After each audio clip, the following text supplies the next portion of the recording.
Vamos a comenzar con la primera pregunta. Sería la siguiente. Si yo le podría hacer una pregunta abierta, ¿ok?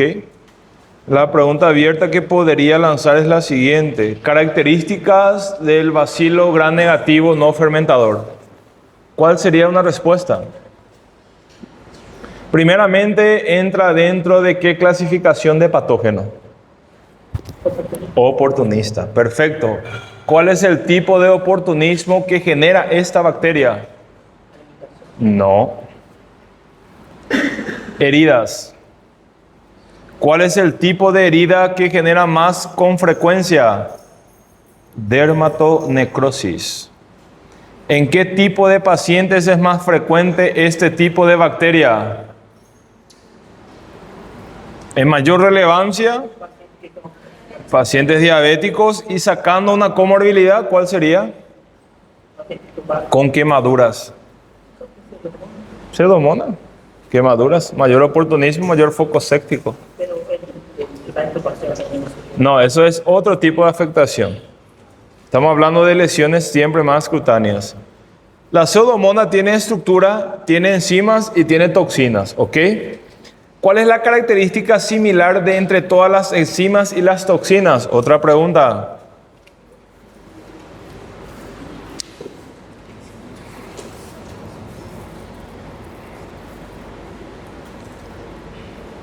Que todas inhiben la síntesis de proteína. Esa inhibición de la síntesis proteica de la célula te va a llevar a una dermatonecrosis. Esa es la característica, ¿sí? Las pseudomonas, cuando afecta el epitelio respiratorio, ¿cuál es su mecanismo de acción? Esa es una pregunta de examen que yo voy a hacer de forma comparativa. Una vez que me respondan eso, voy a seguir con la siguiente pregunta. Él genera parálisis de los cilios, ¿ok? Con un componente estructural que genera ese mecanismo. ¿Existe alguna otra bacteria que nosotros estudiamos en clase que afecta el epitelio respiratorio? ¿Sí o no?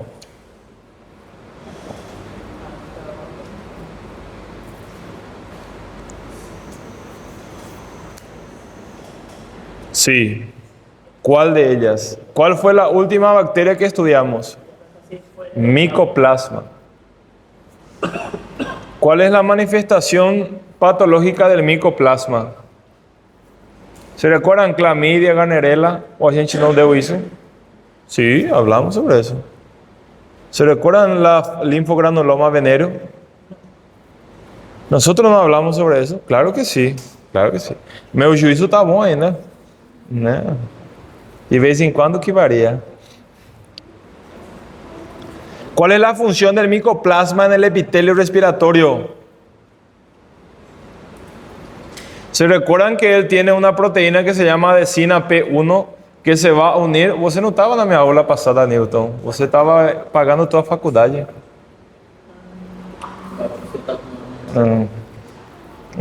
Eu sei até os lugares que vocês se sentaram. Bueno, vamos a ir. El micoplasma es la adesina P1 que se va a adherir al epitelio respiratorio, específicamente a los cilios. Va a generar un mecanismo que se llama ciliostasis. Es una pregunta comparativa que yo faço entre la pseudomonas y el micoplasma en el epitelio respiratorio. En conclusión, la pseudomonas en el epitelio respiratorio paraliza los cilios. ¿Por medio de qué estructura? Proteasa. A diferencia del micoplasma, por medio de una estructura que es una proteína que se encuentra en la bacteria, que se adhiere a la superficie del epitelio, generando destrucción. Esa es la diferencia, ¿entendido? ¿Están comprendiendo? ¿Sí? Entonces, si yo les pregunto a ustedes, ¿cuál es la característica de la pseudomonas? Es un bacilo gram negativo, ¿ok? Aparte de eso, tiene un metabolismo aeróbico estricto. Pregunto, ¿es catalasa positivo o negativo? ¿Por qué sería catalasa positivo aeróbico, Newton? No, positivo no. Negativo. Solamente positivo es anaeróbico. ¿Se recuerdan que nosotros para identificar una especie del género Staphylo, el Aurus específicamente utilizábamos la prueba de coagulasa? Para identificar especie en la pseudomonas, ¿cómo se clasifica? Yo vi que no hay un examen. ¿Qué cosa? Fluorescentes y no fluorescentes. ¿Qué permite la fluorescencia? Los pigmentos. ¿Qué pigmentos? Piocianina, pioverdina o fluorexina. Una especie del grupo fluorescente, aeruginosa. Eso es lo que vamos a hablar. Tema de examen. Vamos a focar específicamente en la Pseudomonas aeruginosa. Es un bacilo gram negativo, aeróbico estricto, oxidasa positivo y no fermenta la glucosa. A entrar dentro del grupo fluorescente hablamos de los grupos que son pigmentados, ¿ok? Fluorescentes y no fluorescentes. ¿Qué pigmentos produce? Ya acabamos de decir, piocianina, pioverdina o fluorexina. Eu vou deixar isso ali, depois eu vou perguntar uma forma de identificação rápida. Es netamente oportunista, afecta a personas con mayor susceptibilidad, comorbilidades como diabetes o heridas. ¿Ok? Bueno. Primeramente, yo puedo preguntar de la siguiente manera. Yo puedo describir esto y ustedes me asocian a qué estructura corresponde. Solo que en la opción de respuesta va a estar toxina encima también. Entonces, ¿qué es lo que estoy queriendo decir con eso? Foquen qué es una estructura y cuál es su función. La toxina, cuál es su función y cuál es su mecanismo de acción. ¿Ok? Al ser netamente oportunista, ahora le voy a preguntar, ¿usted acabó de falar, Nilton, que afecta al sistema respiratorio por pacientes intubados? Perfecto. ¿Qué estructura permite que él migre por ese mecanismo? El pili y la cápsula. ¿Por qué? Porque genera una proteína que va a permitir una adherencia a esa superficie. ¿Se recuerdan la característica de los coagulasos negativos? ¿Cuál era? Perfecto. ¿Qué permite el oportunismo de esa bacteria? La biopelícula. Aparte del pili y la cápsula, permitir adherencia, ¿cuál es otra función de la cápsula? Perfecto. ¿Cómo? ¿Por qué yo puedo decir que él cumple una función antifagocitaria? ¿Qué hace la cápsula que permite ese mecanismo? Pregunta de examen. Yo vi que porque no dice que haga la utilización de la cápsula para Excelente. La cápsula no permite que la bacteria se una a los receptores de membrana externa. Entonces, el día de mañana, cuando ustedes traten Pseudomonas, el fármaco que tiene que utilizar tiene que cumplir 3 mecanismos. Primer mecanismo, destruir mi cápsula. Destruyendo mi cápsula, permeabilizo mi membrana. ¿Se recuerdan? Antibiótico no destruye membrana, antibiótico destruye pared. Permeabilizó mi membrana externa, ¿qué se va a encontrar? Con mi capa de pectioglicano. Destruyó mi capa de pectioglicano, permeabilizó membrana citoplasmática. ¿Entendido? Entonces, el día que ustedes traten Pseudomonas, él tiene que tener un fármaco y el principio activo del fármaco es desintegrar mi cápsula. Al desintegrar mi cápsula, permeabilizo membrana y destruyo capa. Entonces, el mayor trabajo del fármaco sería llegar hasta la pared. Así. No. Porque la pared de los gram negativos son más. Sí, finos. Pero el problema es la cápsula, que es la estructura más externa. Entonces, antes de que tu antibiótico se una a los receptores y pase como una proteína, porque eso es la función del fármaco en la membrana, él tiene que destruir la cápsula. Por eso tiene mucho más resistencia. ¿Entendieron? Estructuralmente hablando. Y la piocianina es la estructura que permite la alteración de los cilios. No se olviden de ese detalle en el examen. ¿Por qué? Porque la adesina P1 es no micoplasma y la piocianina es una Pseudomonas. ¿Entendido? ¿Alguna duda hasta aquí? Bueno, ¿puedo avanzar? Habíamos dicho que entre las toxinas y las enzimas existe una similitud. ¿Cuál es la similitud? Inhibición de síntesis proteica. Esa inhibición de síntesis proteica en la célula va a generar una disfunción favoreciendo la necrosis. Una pregunta que vos hacés es la siguiente. ¿Cuál es la función de la proteasa alcalina y cuál es la función del ragnolípido? La función de la proteasa alcalina es degradar la elastina de los vasos. Cuando él degrada la elastina de los vasos, va a generar, ¿qué cosa? El vaso va a colapsar. Cuando el vaso colapsa, isquemiza y necrosa el tejido. ¿Cuál es la función del ragnolípido? Ustedes saben que esta bacteria genera mucho más lesiones cutáneas, no son muy sistémicas. ¿Ok? Entonces, lo primero que él hace es lesiona la piel y por debajo de la piel, ustedes saben que van a encontrarse con tejido celular subcutáneo, tejido adiposo blanco o unicelular. El ragnolípido metaboliza eso para poder infiltrarse. ¿Se recuerdan la enzima lipasa do aureus que hacía eso? Vieron que tiene mucha similitud con el aureus. Entonces, hay muchas formas de yo hacer preguntas sobre esta bacteria. A eso es lo que me estoy direccionando, ¿sí? Entonces, vuelvo a recalcar, ¿qué es lo que yo voy a enfocar en este tema? El mecanismo de acción del patógeno. ¿Entendido? ¿Alguna duda hasta aquí? Bueno, vamos a avanzar. Sabemos que la forma de proliferación es más a través de la humedad y de fluidos que van a generar el comprometimiento y el oportunismo. Y otro detalle que voy a preguntar es cuáles son las patologías que causan, ¿sí? En el caso de las infecciones cutáneas, es más, tirando uma patologia de base, é por queimadura. E por queimadura, eu tenho certeza que ele vai gerar muito maior manifestação sistêmica, ou sepsis. ¿Por qué? Porque de acuerdo al comprometimiento del cuerpo quemado, mayor proliferación de ese microorganismo y mayor diseminación. ¿Entendido? Bueno, en el caso de la foliculitis, va a ser a consecuencia de una depilación. Perfecto. El paciente se depila, correcto. Pero el problema es que la depilación va a generar el trauma y el contacto con el agua contaminada va a generar la contaminación o la proliferación. ¿Por qué yo puedo afirmar que las infecciones del aparato urinario solamente van a ser posibles por las sondas?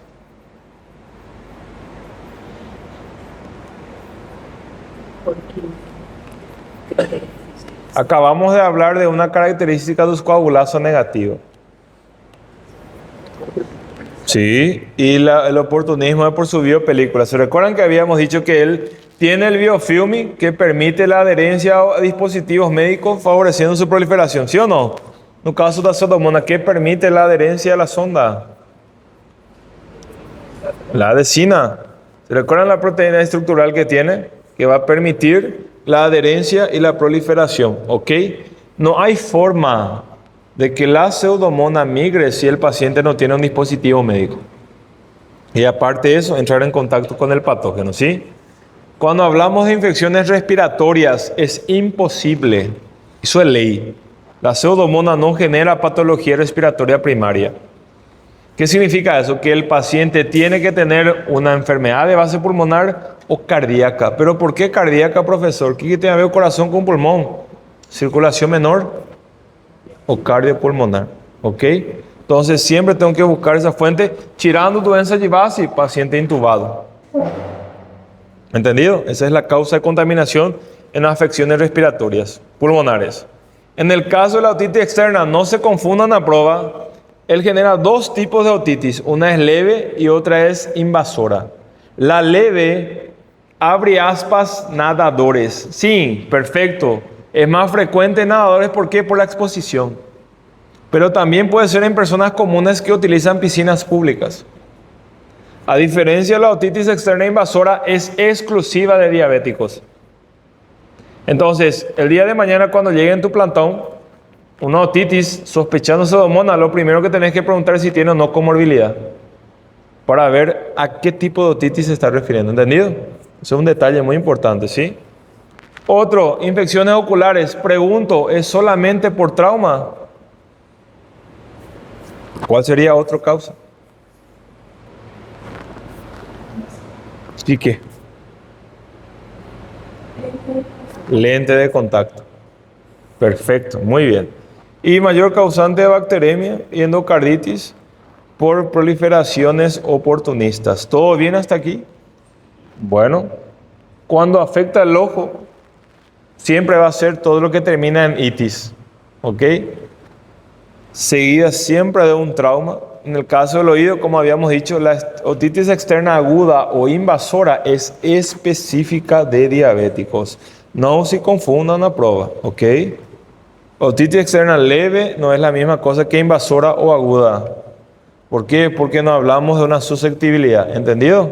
Bueno, en el caso de sepsis van a ser en pacientes solamente con quemaduras cuando hablamos de lesiones con mayor comprometimiento de tejido, ¿sí?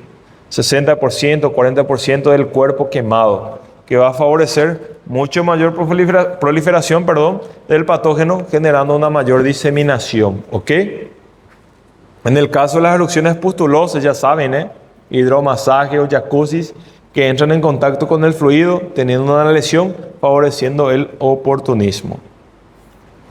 Vuelvo a repetir, tracto urinario solamente es frecuente por el uso de catéteres o prótesis o trasplantes. En el caso de prótesis va a ser cuando hablamos de un trauma uretral.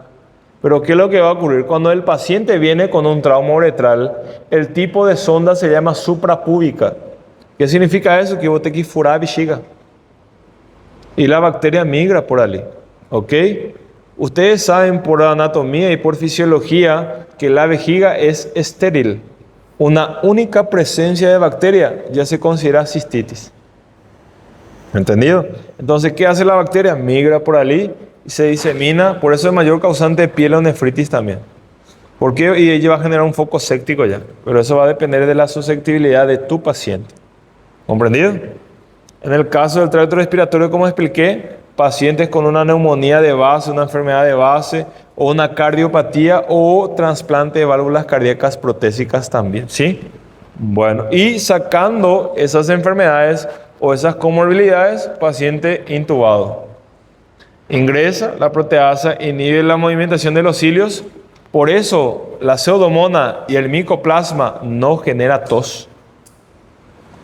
¿Por qué yo estoy hablando tanto de tos? Porque el último contenido vamos a hablar de Mycobacterium.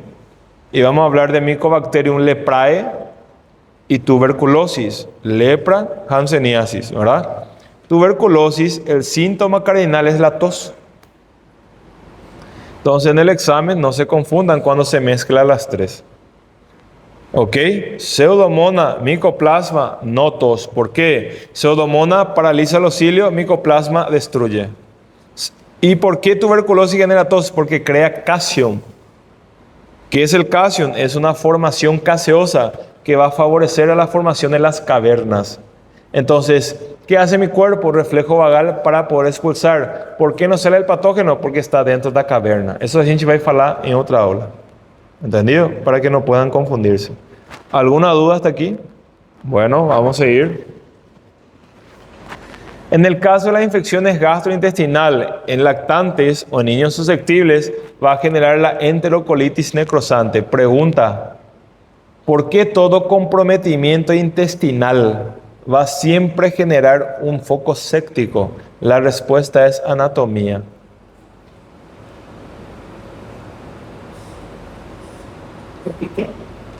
¿Por qué todo comprometimiento do intestino vai gerar uma disseminação sistêmica?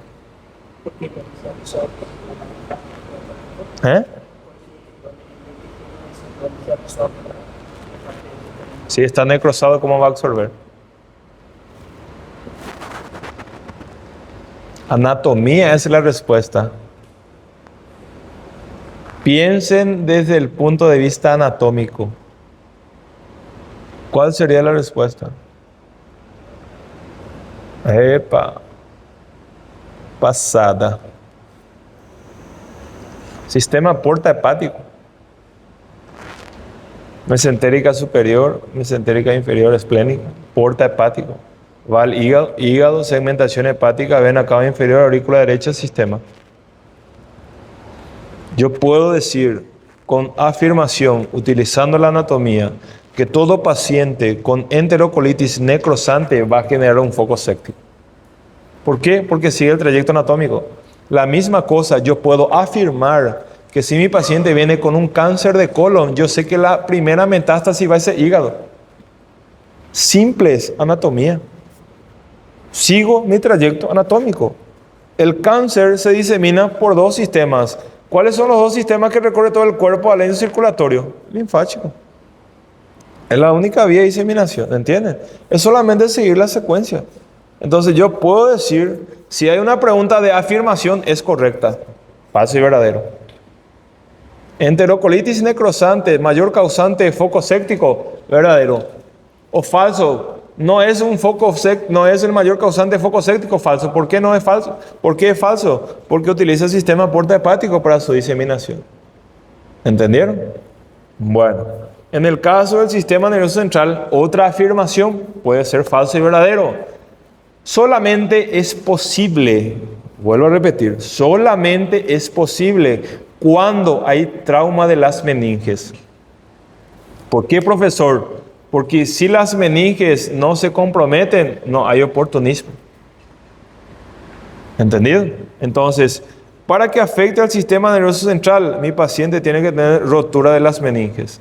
Si mi paciente no tiene rotura de las meninges, no genera una diseminación nerviosa. ¿Entendido? ¿Alguna duda hasta aquí? Esto es muy frecuente en el hospital regional. No es por paciente politraumatizado, es el postoperatorio. Cuando se genera con un drenaje intracraneal, ¿qué hace? La bacteria migra por ahí. Eso es muy frecuente acá en Paraguay también, ¿sí? Causante de bacteremia, muy frecuente en pacientes con inmunosupresión. Como dije, afectación del sistema nervioso solamente cuando las meninges se comprometen. Entonces, lo primero que yo tengo que determinar es justamente el comprometimiento no de las meninges, ¿ok? Tranquilo. Faz tiempo que no escucho hello moto. Bueno, vamos a ir. En el caso de la afectación respiratoria, siempre va a ser a consecuencia de una neumonía secundaria, ¿sí?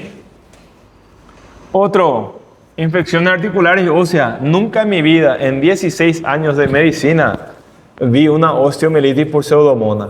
Pero lo que muchas veces ya vi fue por auros y epidermis. ¿Por qué hizo?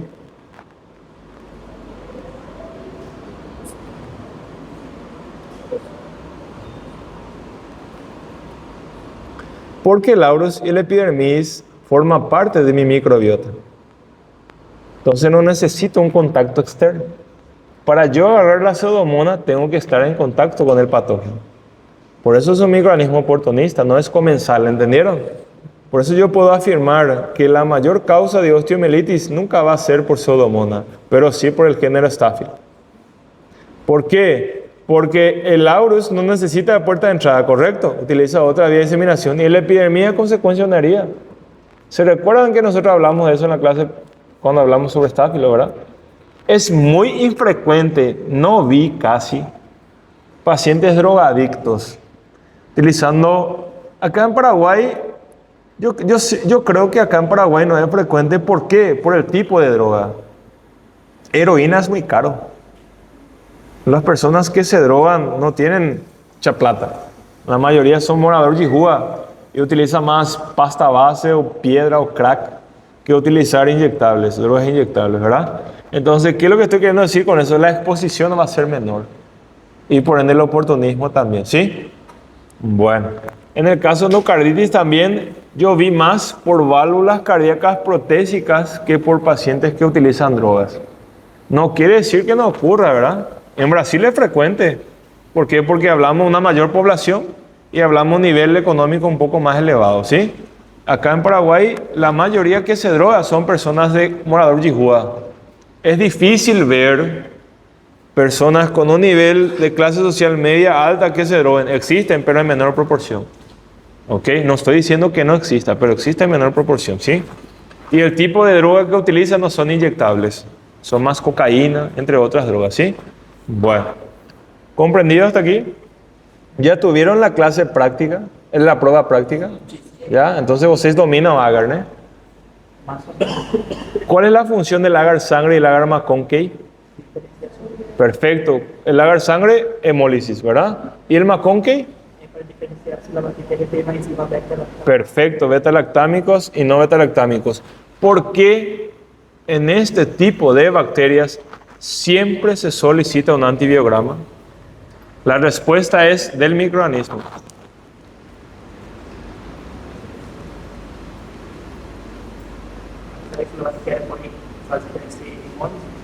No, antibiograma. Antibiograma. Porque hablamos de un microorganismo oportunista. ¿Cuáles son los dos tipos de resistencia que una bacteria puede tener? Estructural y metabólica. ¿Ella cumple los dos? Sí. ¿Por qué? Porque es un gran negativo. Estructuralmente presenta cápsula y membrana externa. Metabólicamente presenta espacio periplasmático. Entonces es ley. Si mi paciente llega al hospital y yo determino que estoy ante un microorganismo oportunista, no te inconversa antibiograma. Solo que el cultivo con antibiograma demora. Entonces, si mi paciente está en terapia intensiva y yo necesito iniciar un esquema antibiótico terapia, ¿yo voy a esperar 72 horas? No, yo voy a hacer tinción rápida. Tubo de ensayo, voy a agarrar la muestra y voy a colocar. Va a generar una reacción química. Cuando genera la reacción química cambia a amarillo o verde o azul. ¿Qué significa eso? Que estoy ante el grupo fluorescente. Especie de mayor importancia, Pseudomonas aeruginosa. ¿Para qué me sirve eso como médico? Para yo utilizar un antibiótico direccionado a la Pseudomonas aeruginosa. Perfecto. Pero no solamente tengo que saber eso, tengo que saber si el antibiótico está siendo eficiente o no. Por eso solicito un antibiograma. ¿Entendieron? Entonces, por lo menos cuando yo ya identifico el patógeno, yo ya utilizo un antibiótico de amplio espectro. Viendo el resultado de mi antibiograma, ahí yo puedo ver si ese antibiótico que yo estoy dando a mi paciente es sensible o resistente. Si es sensible, completo mi esquema. Si es resistente, inicio un nuevo esquema antibiótico terapia. Y para culminar esta unidad, forma de transmisión, ya sabemos, dispositivos que entran en contacto con el paciente. Hablamos de pacientes con quemaduras, susceptibilidad o comorbilidades, o pacientes que entran en contacto con fluidos. ¿Ok? ¿Entendieron esta parte? ¿Sí? Vamos a dar un pequeño recreo y ya volvemos. Va a dar 5 horas de la tarde ya. Por amor de Dios.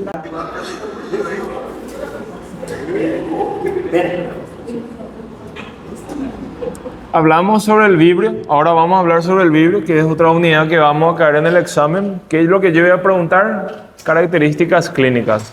¿Cuál sería la característica clínica del género vibrio?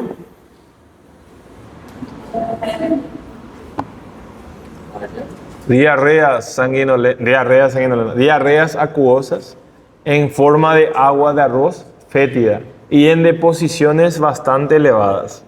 ¿Eso te va a llevar a qué? A un shock hipovolémico, una deshidratación, ¿ok? Entonces, ¿cuál es la forma de contaminación más frecuente? Por alimentación, agua, por ¿Cuál de los dos? ¿Por qué agua? porque ellos son más específicos en el sonido. Por su estructura. Es un flagelado. Entonces, hace que se prolifere de esa manera, ¿sí? ¿Por qué no genera fiebre? ¿O genera fiebre? Porque ya son subprofesionales. Perfecto. ¿Y por qué se utiliza antibiótico entonces como tratamiento? Porque el antibiótico en ese caso no es como para expresión bacteriana, para Perfecto. Para poder, ¿qué es lo que pasa cuando mi paciente tiene una diarrea? Va a alterar mi flora, ¿sí o no? Cuando yo tengo una alteración de mi flora, eso va a favorecer el oportunismo de microorganismos transitorios. Entonces, la idea es el consumo de profilaxia de antibiótico terapia, evitando el oportunismo. ¿Qué significa eso? Que yo le voy a dar a mi paciente una profilaxia de antibiótico terapia, evitando que esa bacteria entre en una fase adaptativa. Cuando yo me doy cuenta, pregunta de examen, en la clínica de mi paciente, si él está chocado,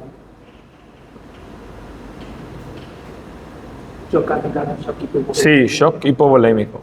¿Cuándo yo me doy cuenta? por la característica clínica en este caso. Sí, ¿cuál sería la característica clínica, Milton? Validez. Puede ser o no presente. ¿Qué es una característica que yo voy a decir? Este paciente está chocado. Piensen.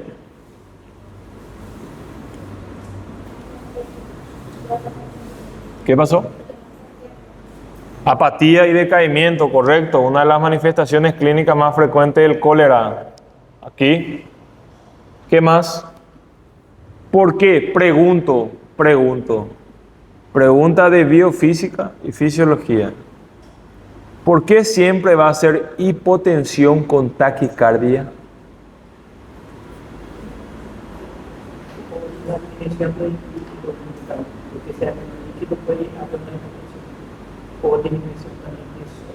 ¿Qué parte? Perfecto. Cuando yo tengo una... Pero ¿por qué taquicardia y hipotensión? ¿Acaso la ley del todo o nada, si no aumenta mi frecuencia, aumenta mi flujo y aumenta mi presión? ¿Sí o no? Pero ¿por qué acá yo tengo una hipotensión con una taquicardia? La deshidratación te va a llevar a un nivel de fluido menor. Esos fluidos aumentan la viscosidad y disminuye tu presión. Pero en compensación, mi corazón tiene que aumentar mi frecuencia para compensar la demanda. Perfecto. Mi paciente está chocado. Aparte de eso, ¿qué otra clínica va a presentar?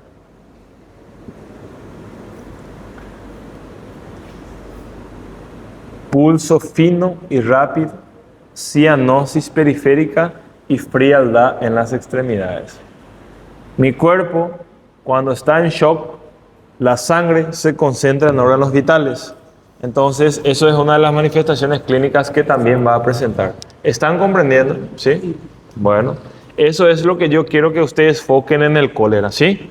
La característica clínica y las manifestaciones clínicas posteriores al shock hipovolémico. ¿Entendido? Bueno, ¿cómo yo voy a tratarlo? Con suero, rehidratación oral. ¿Qué tiene que tener mi suero? Cloro, sodio, potasio y carbonato. Voy a hacer una pregunta de biofísica. ¿Cómo funciona la despolarización y la repolarización? Perfecto, perfecto. Acá, ¿qué es lo que ocurre? Yo necesito, mi paciente, cuando hablamos de despolarización para repolarización, la polaridad de mi membrana pasa a ser externa positiva, sale potasio, ¿sí o no? Pero el potasio sale del cuerpo.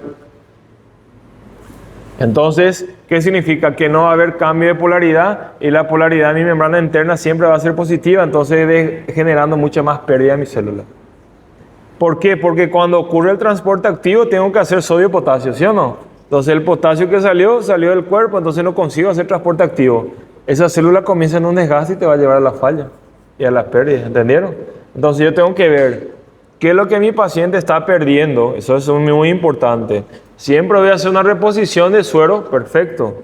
15 a 30 litros diluidas en 24 horas. Pero luego tengo que hacer un examen electrolítico para ver cuál es la deficiencia mayor de mi paciente. ¿Por qué? Porque vamos a suponer que yo le sobrecargo a los dos la misma cantidad. Y vamos a suponer que vos tenés más potasio que él y yo les cargo la misma cantidad. Él va a hacer una hiperpotasemia. Va a hacer una alteración metabólica y va a comenzar a generar una falla. Por eso no solamente se hace una reposición hídrica, se ve la deficiencia. ¿Entendido? ¿Alguna duda hasta aquí? Bueno, sí. ¿Esto es solamente para las personas con contaminadas por cólera o en general para Cuando hay shock hipovolémico también. Sangre, pierde mucha sangre. Pero en ese caso vas a ver si pierde más el plasma o las hemácias. Por eso que en algunos shocks hemodinámicos se transfunde volumen. Justamente siempre vas a hacer un examen laboratorial para determinar las condiciones de tu paciente, ¿sí? Tratamiento, no voy a preguntar en cuanto a antibiótico terapia. Género Helicobacter. ¿Qué es lo que voy a preguntar? Es la siguiente. ¿Cuál es la evolución de la clínica por Helicobacter? Comienza con una gastritis. La gastritis va a generar la úlcera va a generar un adenocarcinoma gástrico. Para que ocurra la gastritis, ¿qué hace la bacteria dentro del estómago? No, pero ¿por qué ocurre la fermentación? ¿Cuál es la función de la trircepartida en el estómago? Lentifica el proceso digestivo, ¿sí o no? Disminuyendo la liberación de ácido clorhídrico, ¿sí o no? Generando una saciedad mayor. La misma cosa hace la bacteria. ¿Por qué? Por eso hace que fermente. ¿Entienden? Entonces, no es tratar que en el ISU bota Helicobacter, que tem lleno bota trircepartida, ¿no? Estoy brincando, no hay cuiso no, ¿verdad? Ese es el Helicobacter pylori. Sí, Helicobacter pylori, ¿está? No entra na moda não, tá? Você, daqui a pouco o Newton tá vendendo combo de H. pylori. Bueno, vamos a ver. ¿Y qué es lo que ocurre acá? Ustedes saben que para que él genere la gastritis, él va a alterar la viscosidad de mi mucosa. Cuando altera la viscosidad de mi mucosa, el ácido clorhídrico va a entrar con la muscular, generando una irritación. Y eso va a generar la acidez. El contacto persistente va a generar la lesión, generando los procesos ulcerativos. Una pregunta de examen. ¿Cuál es el método menos invasivo para identificar el Helicobacter?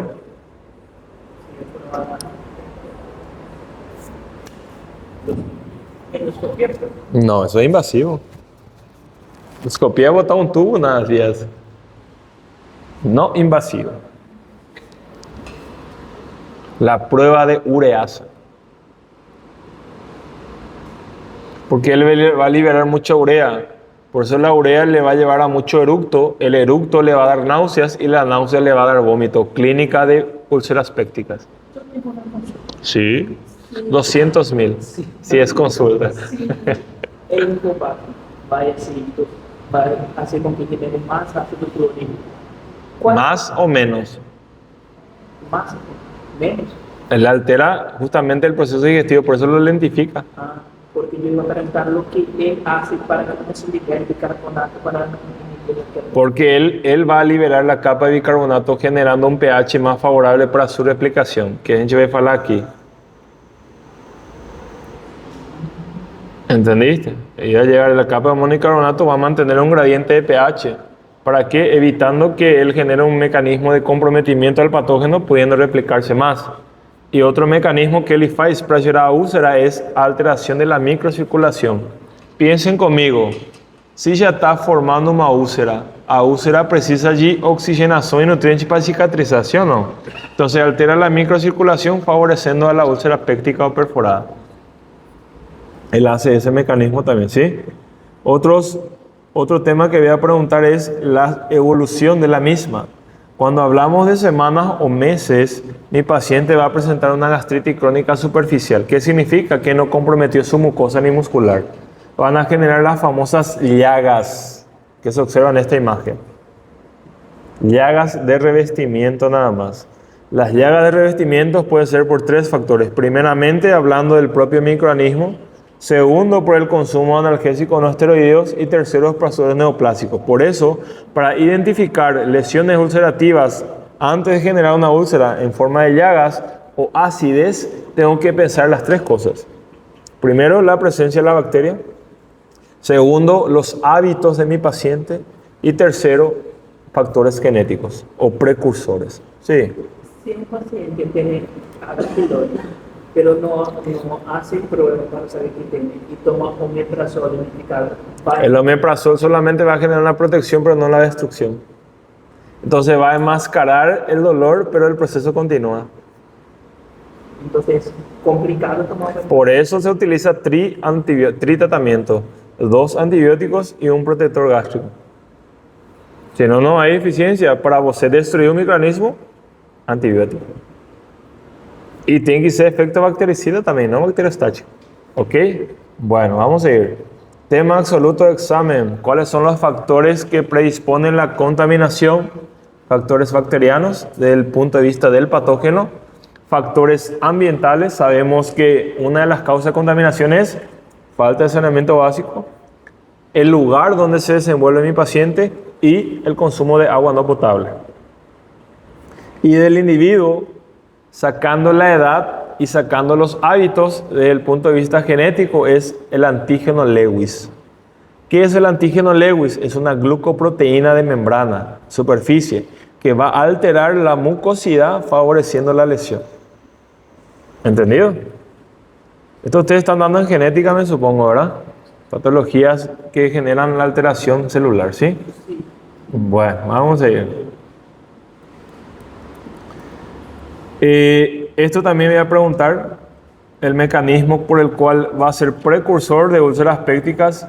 Sacando el Helicobacter pylori, siempre va a ser el consumo de AINES. ¿Qué sería AINES? Analgésicos no esteroideos. ¿Qué serían los famosos antiinflamatorios? ¿Ok?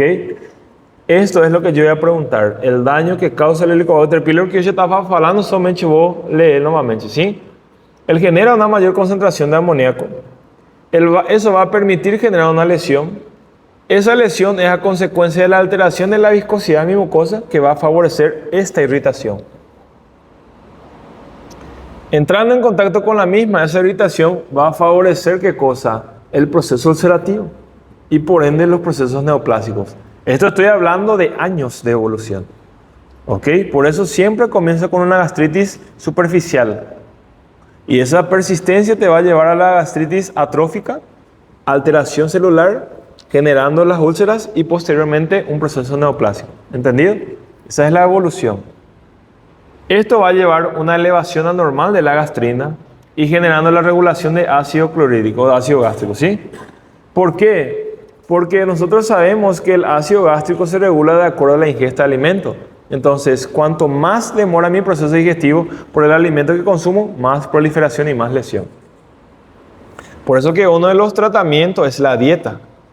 Porque si no hay una dieta, va a favorecer mucho más lentificar mi proceso digestivo por la liberación poca de ácido clorhídrico, va a demorar mucho más mi digestión y por ende va a favorecer mucho más la lesión. Por eso vuelve siempre. ¿Por qué es difícil tratar esto? Porque todo lo que tenga que ver con alimentación siempre va a ser problema. Mayor causa de muerte en el mundo: diabetes, dislipidemia e hipertensión. ¿Por qué? Porque influye tu hábito. Organización Mundial de la Salud. La mayoría de la población del mundo muere por eso. Porque el hipertenso piensa que porque consume su antihipertensivo, él puede consumir sabor a vontade. Errado. La hipertensión te va a llevar a problemas cardiovasculares o a problemas renales. ¿Entienden? Otro, dislipidémico, colesterol, triglicéridos y ácido úrico. Él piensa que porque consume su atorvastatina o su medicamento o su omega 3 y consume todo lo que quiere. El paciente diabético piensa que porque consume su metformina o su glimepirida, él le va a pegar vida en la frente. Y le lleva a una complicación y por ende a la muerte. Isso é lei. Quem faz clínica médica vai tratar todo dia isso. Isso já vai ser tão rotinário para você que já vai ser enjoativo, sabe? É a mesma coisa, por isso que eu odiava a cirurgia, por isso que eu fui na plástica, porque eu operava hérnia, apêndice ou vesícula só. Eu cansei de operar essa merda. Já passei com o olho fechado, já entendeu? Então já não me gostava, por isso eu me fui a outra área. Cirurgia general, depois seguir tu sua especialidade. É diferente. Não é a mesma coisa que você fazer peito, lipo ou bunda, entendeu? São diferentes. Bueno, vamos a seguir. Como dije, los síntomas de la úlcera péptica comienza con una epigastralgia, puede durar tiempo prolongado o menor tiempo, va a depender de la ingesta del alimento, o el dolor puede aparecer en jejum, ¿ok? Cuando el estómago se encuentra vacío. En los periodos de dolor pueden durar semanas y tienen una resolución espontánea, pero eso se asocia al alimento que también consume mi paciente. Y cuando el dolor es persistente, significa que ya es un proceso ulcerativo. ¿Cuáles son los factores que predisponen a la contaminación? Ya saben, ¿eh? Alcohol, consumo de cigarrillos, fumar, consumos de alimentos. ¿Qué significa alimento copioso en español? Muy temperado. O alimentos que tienen mucho picante. ¿Ok? Y aparte de eso, o estrés, ¿no? Que la mayoría hoy en día tiene. Y la automedicación. Más aún si se trata del ácido acetil salicílico. Piensen conmigo. Lembra do paciente que eu falei para vocês? Da úlcera péptica?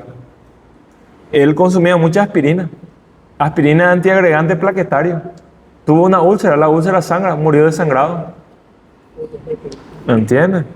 Tuvo hematemesis, comienza a vomitar sangre o melena. Hemorragia digestiva alta. 25 años consumió aspirina, todos los días, profilácticamente. Y antiguamente, ¿por qué él consumía eso? Porque antiguamente se decía que el consumo de aspirinita evitaba problemas cardiovasculares. Sí, así mismo. Después la Organización Mundial de la Salud determinó que era innecesario consumir ácido acetil salicílico si el paciente no tenía antecedente cardiovascular, infartos. Hoy en día, cardiólogo solo da ácido acetil salicílico para pacientes con cardiopatías previas. Sufrieron antecedentes. Si no tiene antecedentes, no se utiliza más como profilaxia. Solamente se regulan los niveles presóricos. Eso es el nuevo protocolo. En cualquier parte del mundo. ¿Ok? ¿Entendieron esta parte? Bueno, vamos a hablar de la última unidad entonces, ¿sí?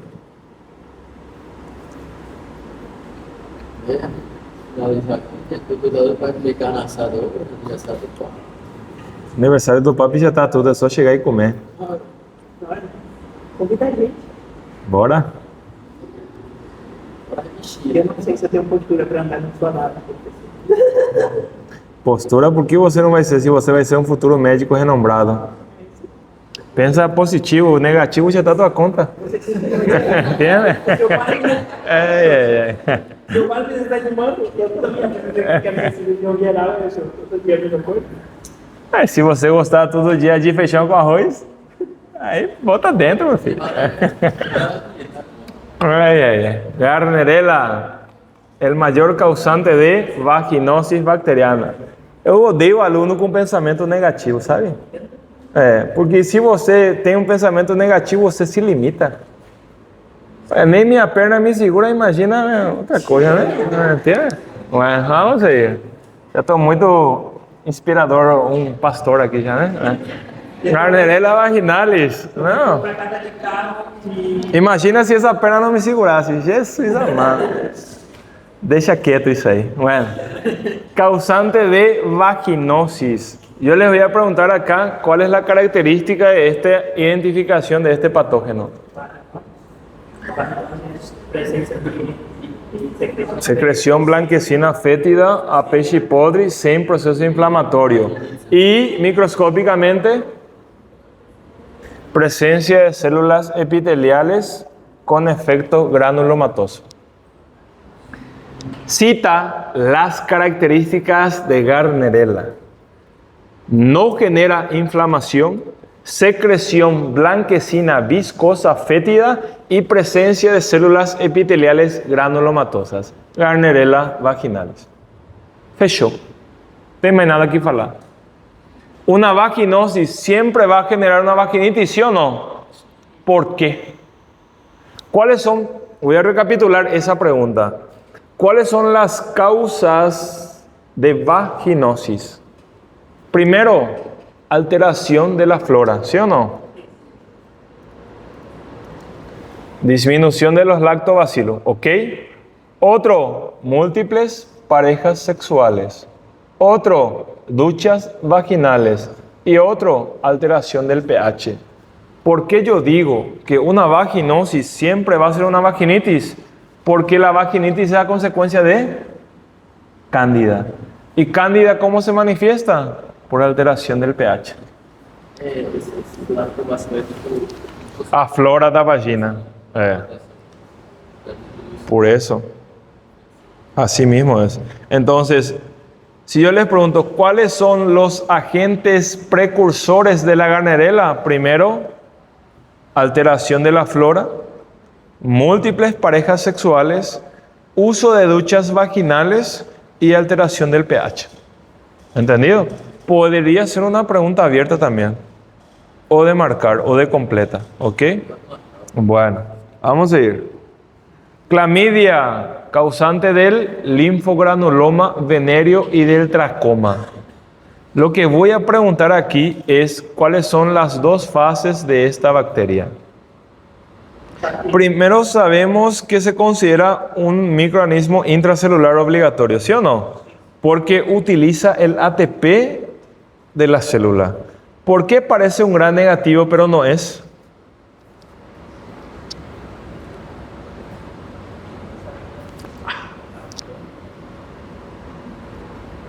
Porque no tiene capa de pectioglicano, pero sí membrana externa. Entonces, ¿cuáles son las dos formas de clasificación de esta bacteria? ¿Cuál es la fase infectante? Cuerpo elemental. Voy a mostrarle acá. Vamos a agilizar porque el tiempo está pasando, ¿no? Aquí. Cuerpo elemental. El cuerpo elemental es la fase de contaminación, 6 a 8 horas después del acto sexual. El cuerpo elemental ingresa donde ocurrió el acto, pene o vagina, ¿ok? Va a comprometer las células epiteliales de esa zona. Él va a entrar en la célula Cuando entra en la célula, él se va a transformar en cuerpo reticulado. Cuando él se transforma en cuerpo reticulado, la bacteria comienza a replicar. Es la fase de replicación. Una vez que él replica dentro de esa célula, él se transforma nuevamente en cuerpo elemental de 18 a 24 horas después. ¿Para qué? Para que cuando la célula se rompa, el cuerpo elemental comience a infectar otras células. Por eso comienza lo que serían las fases. Vamos a hablar primero del tracoma. Voy a preguntar así. Yo puedo describir y ustedes me asocian a qué fase corresponde, ¿ok? Tenemos la primera imagen que sería la folicular y la tracomatosa intensa, inflamatoria tracomatosa intensa. Después genera la cicatriz tracomatosa. Hasta esa fase yo puedo revertir la ceguera. ¿Entendido? Entonces, ¿hasta qué fase del tracoma yo consigo revertir la ceguera? Hasta la fase cicatriz tracomatosa. Respuesta. ¿Y la tercera fase? No se coloca tercera fase, se coloca cicatriz tracomatosa. ¿Ok? La cicatriz tracomatosa, si yo no revierto eso, va a llegar a generar una triquiasis tracomatosa. ¿Qué significa la triquiasis? Que cuando las pestañas en español, cilios en portugués, entran en contacto con el globo ocular. Eso va a migrar la bacteria por la esclera hasta la córnea, generando una opacidad corneal. Es la tercera imagen, sí, comienza a grudar. ¿Hay otras formas de comprometimiento ocular por esta bacteria? Sí. ¿Cuáles? Conjuntivitis del adulto y del neonato. En el caso del tracoma, ¿cómo se contamina? Mulheres, lápiz de óleo o rímel. O toallas que entran en contacto con la zona íntima. Não entendi. A criança também já pode nascer com isso. A criança, mas é do trabalho do parto. Aí você vai ver a conjuntivite neonatal. Então, por isso que você vai fazer no pré-natal, no último trimestre, serologia. Entendido? A criança pode comprometer o olho ou comprometer o sistema respiratório, que é a pneumonia del lactante. Mas como que eu vou afirmar isso? Solamente si se contaminou en el trabajo del parto. ¿Ok? Cuando hablamos del linfogranuloma venéreo tenemos las fases. ¿Qué ocurre en la primera fase? Ya saben, una lesión única ulcerativa indolora, parece sífilis, desaparece de forma espontánea, solo que viene la fase 2, ese nódulo se inflama, se ulcera y supura, ahí viene el dolor. Si yo no trato eso, va a migrar a la región posterior. ¿Se recuerdan que yo falei que parece metástasis? Generando una prostitis. Va a generar una úlcera a nivel intestinal y eso va a generar una fístula perianal, que ustedes están observando en imágenes, que va a comenzar a drenar materia fecal. Esto es el mayor foco de diseminación séptica. Yo tengo que seccionar ese intestino comprometido, ¿sí? Bueno, ¿cómo se hace la muestra? Por raspado. A diferencia de la Gardnerella, es sumamente suave. Pero ¿por qué, profesor, aquí con raspado? Você está vendo que ele tem uma cerda. Porque eu tenho que pegar a célula para ver si está en cuerpo elemental o reticulado. ¿Entendieron? Entonces, esa es la afirmación de la respuesta. ¿Están comprendiendo, verdad? Pocas palabras, buen entendedor. O está entendiendo tú, está entendiendo porra nenhuma, ¿eh? Así falando el profesor, ¿eh? Solamente eso. ¿Entendieron sobre clamidia? ¿Ok? Ahora vamos a hablar sobre el micoplasma. Voy a enfocar específicamente sobre el pneumoniae. ¿Se recuerdan que hablamos de pseudomonas y hablamos de micoplasma? Ahí les presento la adhesina P1. La adhesina P1 se va a unir al epitelio respiratorio, específicamente a los cilios. Cuando se une a los cilios, él va a generar un mecanismo que se llama ciliostasis. Va a destruir los cilios y el epitelio respiratorio. Y va a permitir que cosa mayor oportunismo y mayor diseminación. El objetivo es llegar al sistema alveolo capilar. ¿Se recuerdan que la neumonía lactante va a comenzar con una rinitis? No se confunda, comienza con una rinitis y después con una neumonía, porque prolifera de externo a interno. ¿Ok? ¿Cuál es la forma de contaminación del micoplasma? Simple, gotículas o partículas de saliva de una persona infectada. ¿Entendieron? Isso é tudo por hoje. Vai cair. Então, a prova Vai cair lágrimas, assim, então. vai ser até essa. O que mais? Deus me livre. Que... Não, a prova vai ser Você não é saciado, não é? Pueden prender la luz. Só gosta de muita coisa.